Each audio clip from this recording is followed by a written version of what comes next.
How are we doing, everybody, and welcome to Russell Heritage Golf. Today we're going to be talking about how to find your natural golf swing. And basically that just means that everybody is biomechanically different, from things like your posture to the way that you hold the club, which means that we can't all swing exactly the same way. And what's important is that your golf swing just blends and it just matches. What I do is I encourage people to send the swings in free to the channel, just so that I can give you some free advice and just kind of, cast an eye over and make sure that you're working on the right sort of things. And it's absolutely free for you guys to do that as well. Links to the social media pages are in the description below. It's absolutely free for you guys to send your swings in, and then basically on a weekly basis I just annotate over the swings and we all kind of learn together.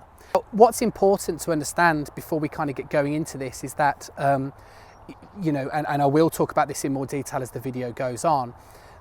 Basically, it doesn't really matter how you swing the club, but the important thing is as we're coming down in towards impact. So as you can see here, I've kind of got a cane on the floor which would represent towards my target line. Now the point is as I'm coming in towards kind of pre-impact, you can see the way the shaft is pointing down towards the target line.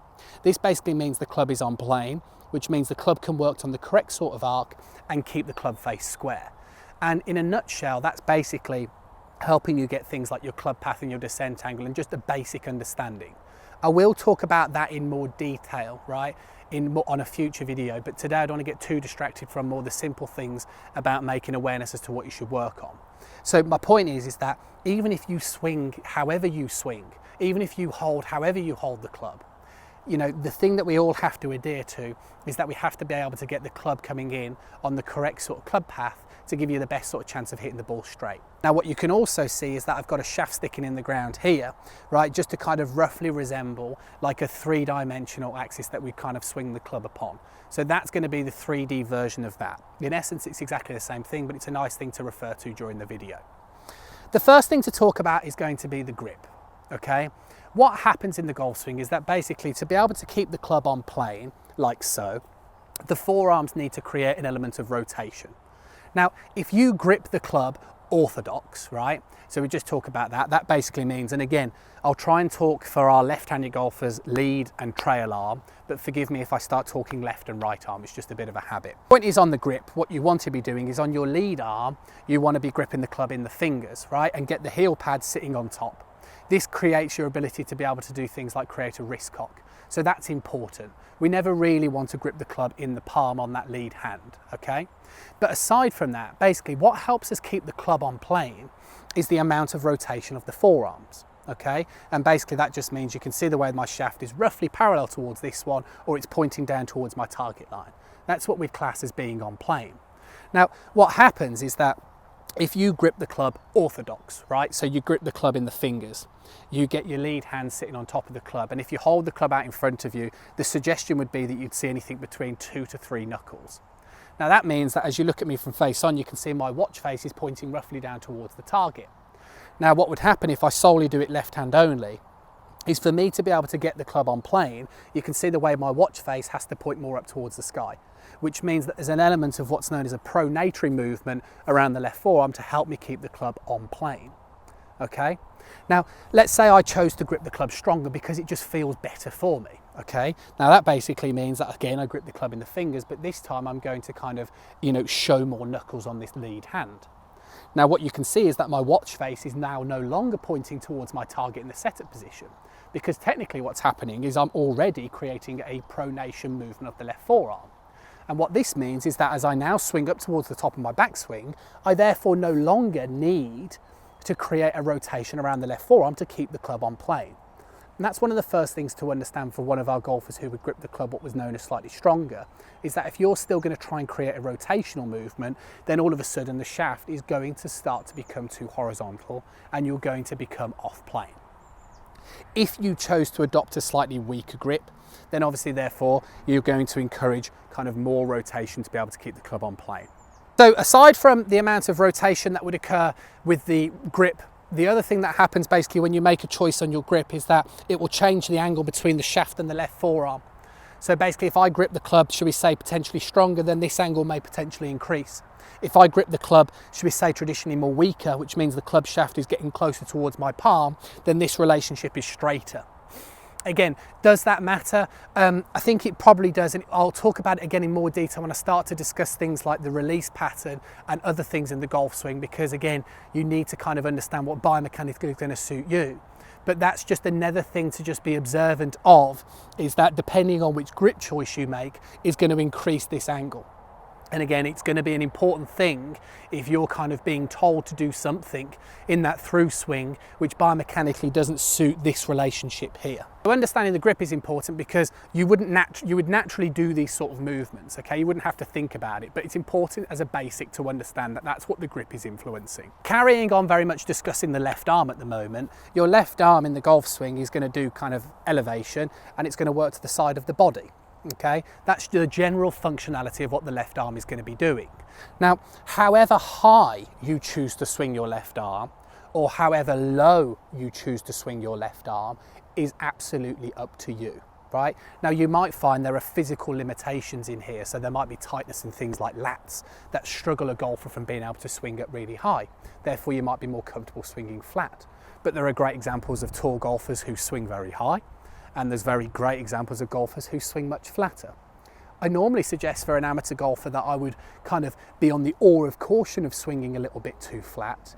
But to be honest with you, if you're comfortable swinging flat, then it's absolutely fine. So once you make the decision on the arm plane in your golf swing, then the only next thing that you need to kind of be slightly careful of is the functionality of the left wrist, okay?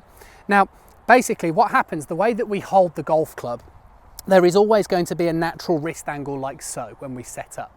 Now, it's absolutely fine in the backswing to create an element of flexion, which is this sort of angle here. But what you do need to understand is that if you create an angle of flexion, then basically you are going to be creating a rate of closure of the club face.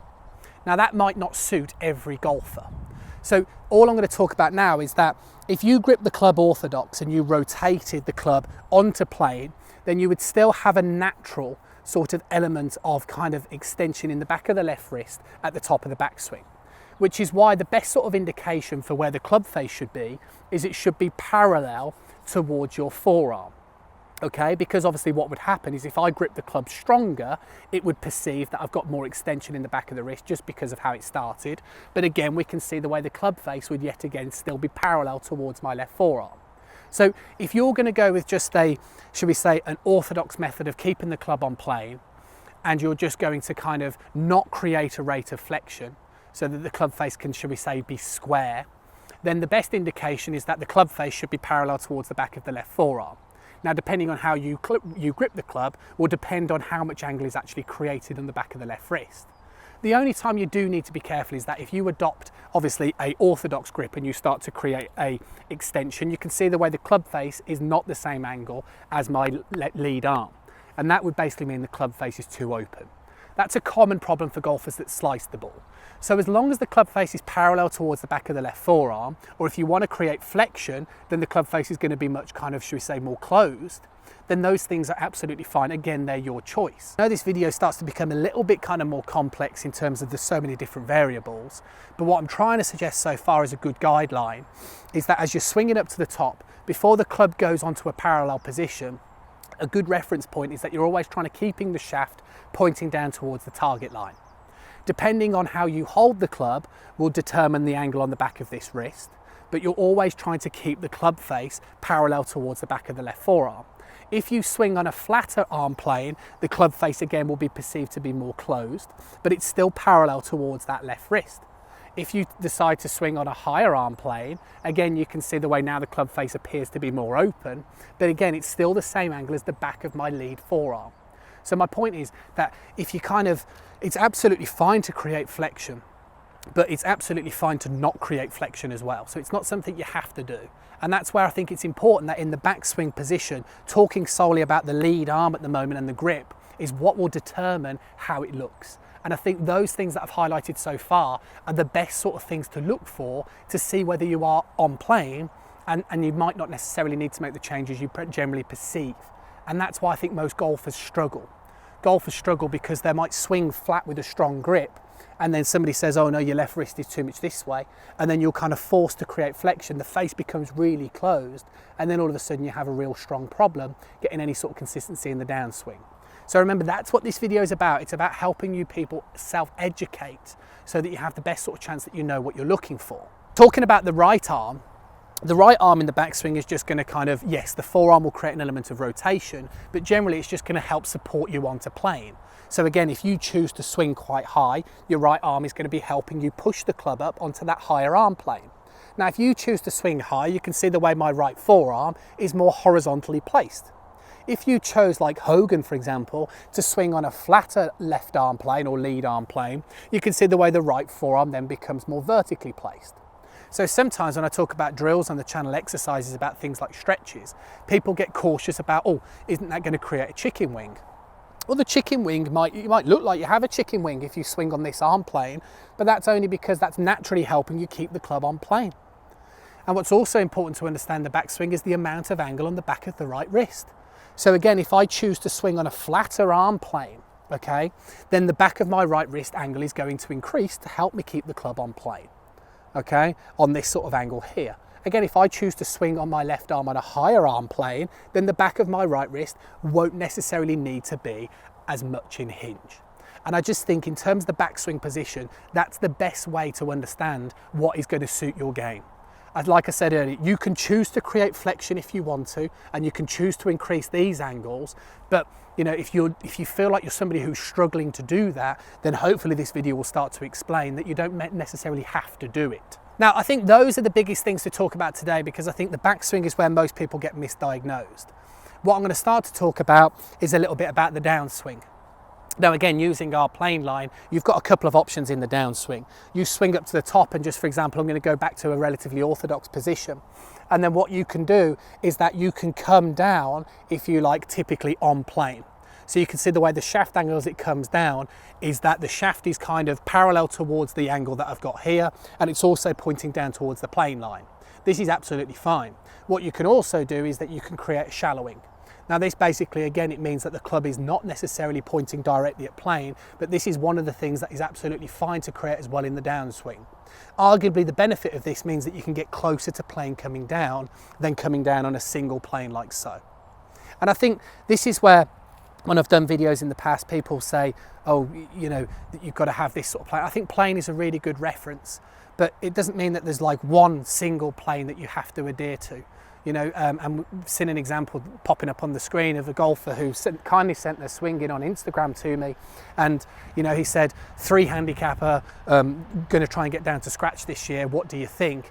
And kindly replied and said, can I use the swing in this video? Because it just shows that yes, he swings much higher, but theoretically he's still on plane. Now, I'm not going to talk into too much detail today, but what would start to happen is that there would be an increased angle potentially on this kind of relationship here, which is known as an ulnar deviation. And again, what I'll start to do in the future is talk about benefits of retaining this relationship that you create in the setup position, as opposed to kind of losing this. The point is, in terms of the transition of the downswing, yes, you want to create rotation. If you physically can, you want to create a separation. Yeah, you want to do things like create an external rotation on the right shoulder if you can.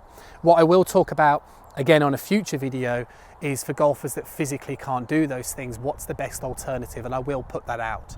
But generally speaking, a lot of the stuff that I kind of talk a lot about on the channel, about things like creating an early rotation of the hip, getting the right elbow into this sort of, you know, your right shoulder operating in an external rotation, which means your elbow driving, are generally things that you want to adhere to depending on what sort of plane you want to come down on.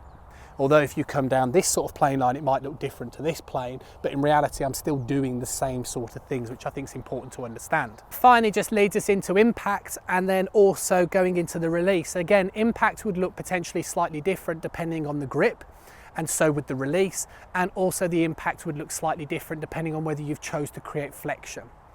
The best kind of thing to think about is that basically, if I was kind of setting up towards this golf ball with the intention to hit it down in this sort of direction, then basically what should happen is that as I'm coming in towards the hit and I go through the hitting area, say up to about 12 inches post impact, then you don't want the club head to overtake the hands. Okay, so whether you're somebody who operates with more flexion, okay, whether you're somebody who has a naturally stronger grip, whether you're somebody who has an orthodox grip and you would look more this way, you can still see the way that the hands are still getting to that kind of low point line, if you like, before the club head. Okay, again, something I can talk about in more detail if we find it necessary, but that is like the general premise for impact. Okay, depends very much on your grip and depends very much whether you've tried to create flexion. But where we don't want to be is that you don't want to be losing these sort of angles in impact. Now again, the release is quite an interesting topic and something that I will kind of touch upon in a bit more detail. But the general premise that I would suggest for each golfer is, again, it's going to depend on how you hold the club and depend upon things like the flexion as to how the release is going to look. So again, it's going to look different to every golfer. So I don't want to go into loads of detail today, but again, the general point is that if I've made contact with the ball and I'm swinging through, you can see the way the shaft is still pointing down towards my target line. And then as I swing through, now the shaft is on my plane line. Now, depending if I grip the club stronger, yeah, you might need to create more of an extension about the rack of the left wrist to be able to get back onto this plane line. If you're somebody who is a slightly weaker grip, then you might need to create an element of a roll. But again, I think that's important to talk about maybe in a little bit more detail on its own, because it's quite a complex matter. But the point is, in terms of things like the impact, you just want to make sure that the kind of club head isn't overtaking the hands, say 12 inches post impact. And what you also want to do in terms of the release and swinging through, you want to just simply work on the concept of keeping the shaft pointing down towards your target line, because that's a good indication of keeping the club on plane. And what you should find is that based on your grip, you'll do the natural amount of rotation of the forearms to achieve what you need to. And that is pretty much it when it comes to the release. Hopefully you enjoyed the video. As always, appreciate a thumbs up and a like. Comments in the box below, anything you'd like to see in the future, anything about this video, anything that you want to see on the channel, because it is basically designed around you guys so that you improve your golf. What's absolutely free to send the swings into the channel. Links are in the description below, like I mentioned earlier. It's also free to press that subscribe button, press the little bell icon. You'll receive notifications every time a new video comes out, and I'll catch up with you soon.